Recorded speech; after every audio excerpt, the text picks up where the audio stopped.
Bonjour, bonsoir les ADD, aléas du direct en mode week-end avec pas mal d'événements. Au Zénith à Montpellier, voilà un bon plan. Plusieurs représentations, il reste de la place pour 1789, les Amants de la Bastille. La comédie musicale en ce moment au Zénith de Montpellier. Nous serons avec toute l'équipe, une partie de l'équipe, dans un instant pour des costumes de l'époque. Ambiance Marie-Antoinette, Révolution, une histoire d'amour. Vous verrez ça dans un instant, les images et la musique, surtout dans un instant. La Gay Pride, on en a beaucoup parlé avec le premier mariage pour tous chez nous à Montpellier, 19e édition. Élodie Brun sur ce plateau pour nous parler de ce nouveau rendez-vous dont le départ sera donné place Albert Ier ce samedi aux alentours de 15 h pour faire la fête plus que jamais. Taf, j'allais dire travail, avenir, formation, c'est pas ça, c'est tout à fond.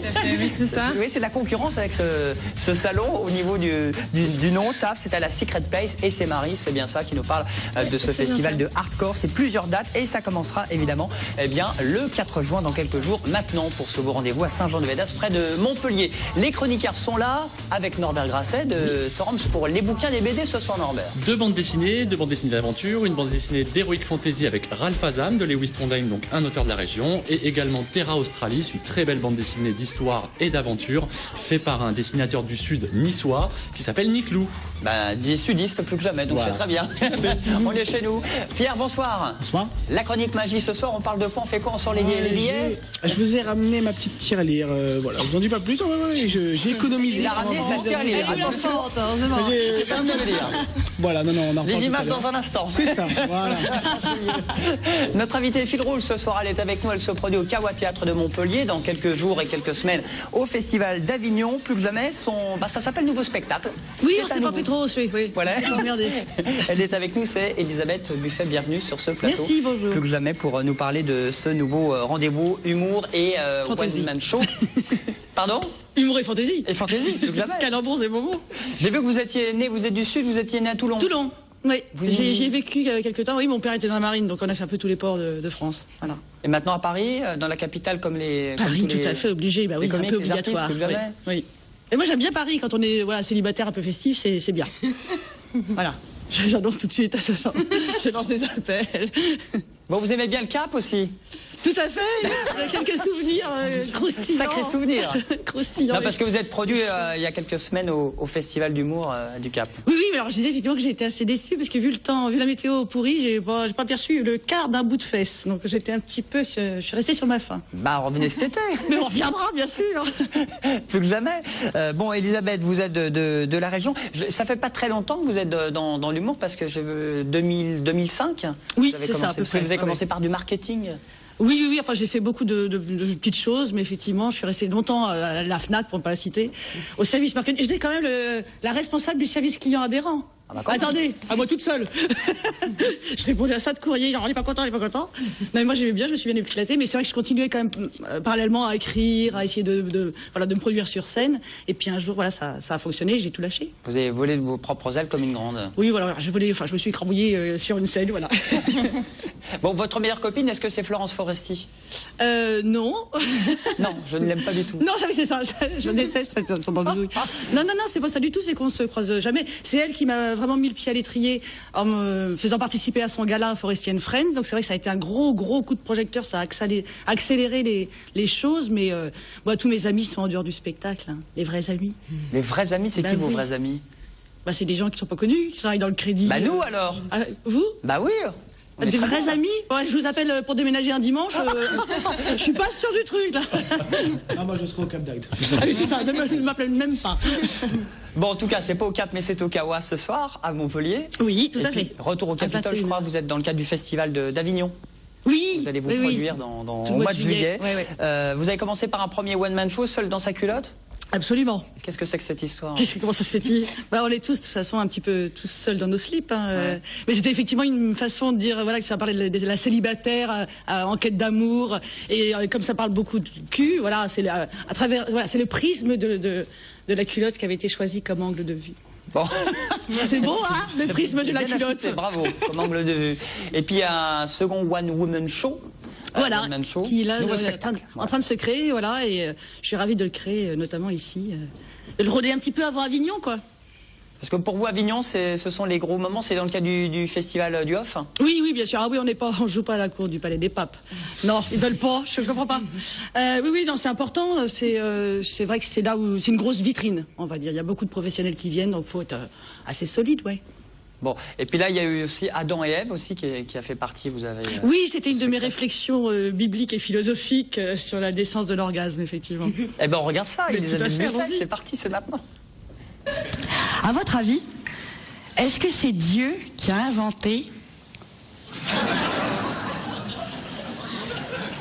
l'orgasme féminin? Oui, mais en tout cas, a priori, c'est pas l'homme. Ça se saurait, hein? Alors, que nous dit la Bible? La Bible nous dit Dieu créa l'homme à son image à partir de la poussière. C'est qui nous indique déjà que l'homme descend du mouton. Ok, alors je vais préciser quand même pour les personnes qui l'ont pas ri, on va dire un espèce de gros groupe, qu'il faut passer l'aspirateur pour comprendre la vanne.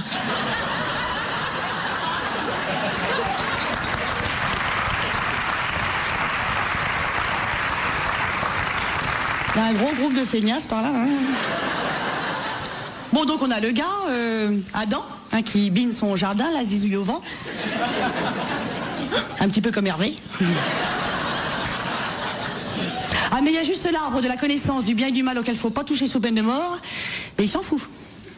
Il a compris qu'avec le houblon, il pouvait faire de la bière. Alors la connaissance, un peu. Alors quand est-ce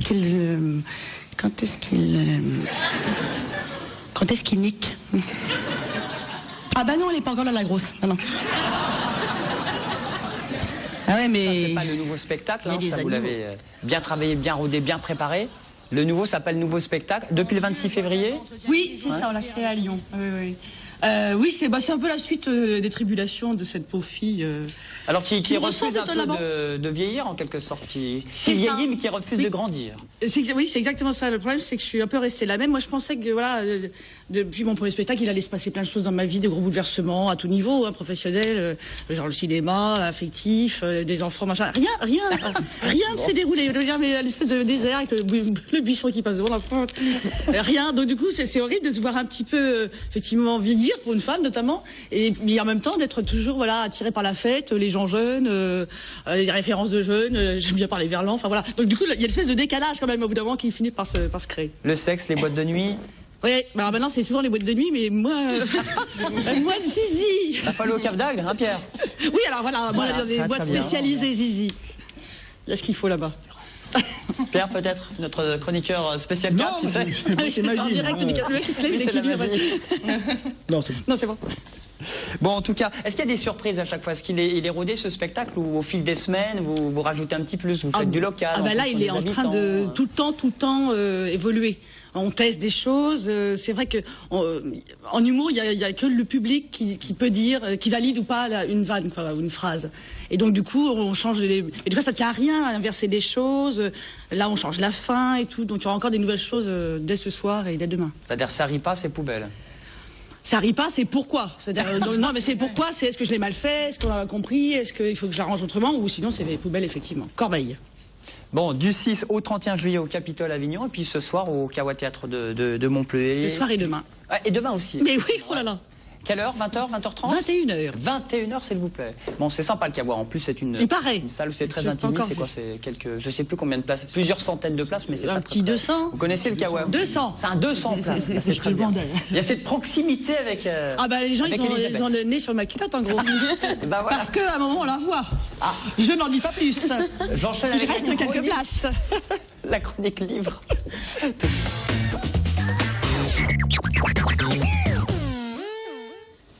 Bon, Elisabeth, vous êtes arrivée à l'aéroport de Montpellier, vous lisez des bouquins un petit peu, vous prenez le temps de vous poser, vous avez l'air assez speed, vous, déjà, dans la vie. Hein. Non, j'adore me poser. Moi, je suis assez végétative, en fait, quand je suis pas devant les regards des gens. Mais ça fait très longtemps que j'ai pas lu. Avant, je lisais énormément, puis maintenant, ouais, de moins en moins. Alors, une petite BD, 2 BD d'ailleurs. 2 BD, oui, tout à fait. D'abord par un Montpellierin. Ouais. Lewis Trondheim, donc très très connu, qui nous régale pour la 5e fois avec Ralph Azam. Hein. Donc, Petit résumé rapide, Ralph Azam est un espèce de petit villageois un peu loser qui va devoir quitter son village après une attaque du grand méchant, on va dire Von Cyrus. Et Ralph Azam, il a une petite particularité, c'est qu'il a un pouvoir. Il a un pouvoir, c'est de voir combien d'enfants vont avoir les personnes. Et également, il va être aidé par ça sert à rien. Ouais, ça, a priori, ça sert à rien. Dans X-Men, le gars, il se fait laminer. Ouais, a priori, ça sert à rien. Ça va lui servir dans l'aventure parce qu'il va justement quitter son village et partir à l'aventure. Donc découvrir également d'autres pouvoirs qu'il habite. Et donc il va parcourir ce monde. Et oui. On n'a rien dit. Exact. Et donc il va parcourir le monde pour contrer ce fameux tyran Von Cyrus. Donc il va rencontrer sa sœur disparue et il va déjouer des complots. Alors ces albums de Lewis Trondheim, Lewis Trondheim, c'est quelqu'un qui a énormément d'idées, qui est très très drôle. Donc on a un mélange d'heroic fantasy et d'aventure. On rit à toutes les pages. On est surpris parce que c'est un homme qui a beaucoup d'idées. Enfin, c'est vraiment un très très grand faiseur d'histoire. Lewis Trondheim, franchement là, avec ce 5e volume de Ralph Azam, Le Pays des démons bleus, nous régale et on se régale à la lecture. Hein. En plus, c'est un Montpellierin. C'est un Montpellierin et voilà, connu nationalement et internationalement également hein, maintenant. Hein. Bon, autre bande dessinée par un Niçois, s'appelle Terra Australis. Terra Australis, pardon. Australis, fait par un Niçois, effectivement. Alors là, on est au fin du XVIIIe siècle, en Angleterre. La grande misère, les prisons sont plus que remplies. Et le roi d'Angleterre a une idée pour vider les prisons. Il va exiler un certain nombre de prisonniers. Donc on les exile, on les met sur un bateau. James Cook, quelques années avant, hein, l'explorateur britannique, a découvert la Terra Australis Incognita. Et donc ils ont décidé d'envoyer tous ces exilés-là dans la Terra Australis Incognita, qui va porter le nom qu'on connaît, donc l'Australie au jour d'aujourd'hui. Donc c'est au travers en fait du destin de ces bagnards, prostituées, voleurs, enfin petites gens en fait, qu'on va découvrir cette formidable épopée. Vraiment là, c'est vraiment une bande dessinée très très forte, 500 pages. Hein, donc c'est copieux. Pour une BD, c'est beaucoup quand même. Ouais, pour une BD, c'est beaucoup. 500 pages. On a des très très belles rencontres. Alors au niveau de l'histoire entre James Cook et le Français Lapérouse, hein, qui faisait une expédition scientifique, et on a des personnages qui sont un peu inédits. Cette bande dessinée est extraordinaire. 500 pages, ça se lit tout seul. C'est très très bien documenté. Il y a un seul personnage de fiction qui est glissé à l'intérieur de cette histoire.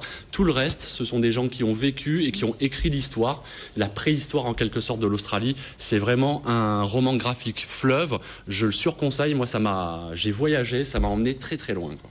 Vraiment. Surconseille, attention. Je le surconseille. C'est la mode avec les nouveaux mots, les nouveaux dictionnaires, les nouveaux mots. Je te surconseille de me payer un café. Voilà. Bon, très donc bien. Ça, c'est chez Glénat, 45 €. C'est un peu pour tous les publics, ceux qui aiment l'aventure, ceux qui aiment l'histoire. C'est un très très beau dessin en noir et blanc. C'est vraiment, il a mis 6 à 8 ans hein, à faire l'illustration de ces 500 pages. Donc vraiment, très très belle bande dessinée là. Voilà. Première ou deuxième BD, Elisabeth? C'est Niclou, c'est ça le deuxième? Ouais. En plus, j'aime bien le nom. Je pense à Niclou Divis. Plus le deuxième, a priori. L'autre, ça fait peut-être un peu plus pour les enfants. Non, c'est un peu pour tous les publics, parce que mais ça peut être également pour les enfants, mais il y a beaucoup d'humour. Enfin, c'est vraiment quelqu'un qui a beaucoup d'idées et c'est ça qui est extraordinaire. Bon, bravo. Merci beaucoup, Norbert. Merci, Julien. Est-ce que vous allez défiler pour la Gay Pride ou pas du tout? Non, je travaille demain. Vous bossez, vous? Voilà, je travaille. Bon, très bien. Mais je crois qu'il va y avoir beaucoup de monde comme chaque année, donc c'est toujours une grande réussite, une très belle fête. Alors, j'ai vu 25 000 personnes, hein, Élodie Brun? Oui, entre 20 000 et 25 000. Ouais. Normalement, ça devrait être bien suivi cette année, compte tenu de tout ce qui s'est passé ces derniers temps. Pas plus ou pas moins, ou certains On pourraient pense dire plus. On pense plus. Bon, et puis ça sera la première fois où aussi tout le monde on pourra fêter le premier mariage qui a eu lieu à Montpellier, qui est en plus le président de la Lesbian and Gay Pride, Vincent et Bruno. Voilà, qui sont dit oui. C'était devant 250 journalistes caméras du monde entier. Justement, il est à Paris en enregistrement. Ils font le tour des plateaux. Hein. Ils ont fait le petit journal, le grand journal, avec Vincent et Bruno pour ces Gay Pride. C'est la 19e édition, c'est ça? C'est ça, 19e édition. Alors c'est un nouveau départ cette année. Oui, un nouveau départ puisque ça prend de l'ampleur. Donc les Jardins du Pérou ne permettaient pas une évacuation assez fluide du cortège, pour le petit détail technique. Donc c'est un nouveau départ qui aura lieu place Albert Ier à 15 h et juste avant le Forum des associations à 13 h. Alors juste à côté au boulevard Henri IV.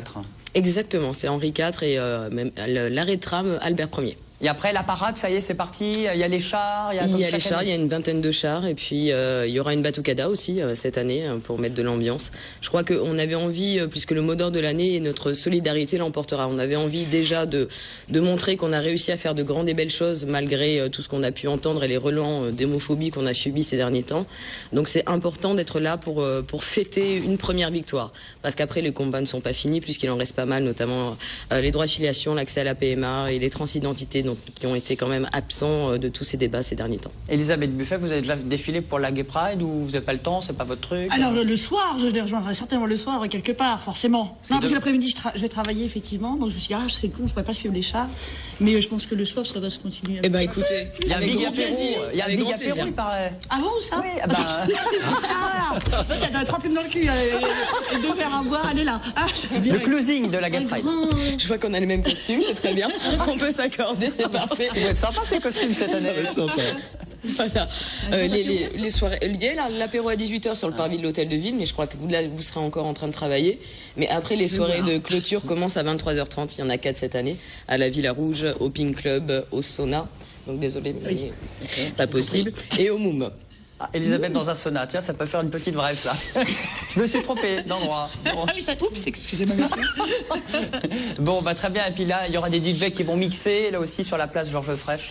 Complètement. KDJ, Barbara Bout, Citizen Kane, DJ Sébastien et Claude Monet.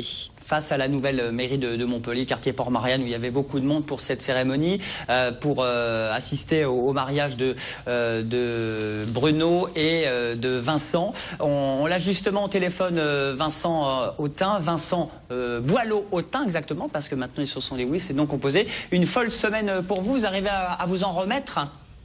Bah très bien, un petit peu fatigué, faut bien le reconnaître, mais voilà, beaucoup d'énergie parce qu'on est heureux et maintenant il va falloir faire la Gay Pride demain et on est très content de le faire, moi le premier puisque j'en suis le président et voilà. Et d'ailleurs j'en profite pour saluer toutes les personnes de la LGP, notamment Elodie, du formidable boulot qu'ils ont fait cette année parce que ça a été une année compliquée et chargée.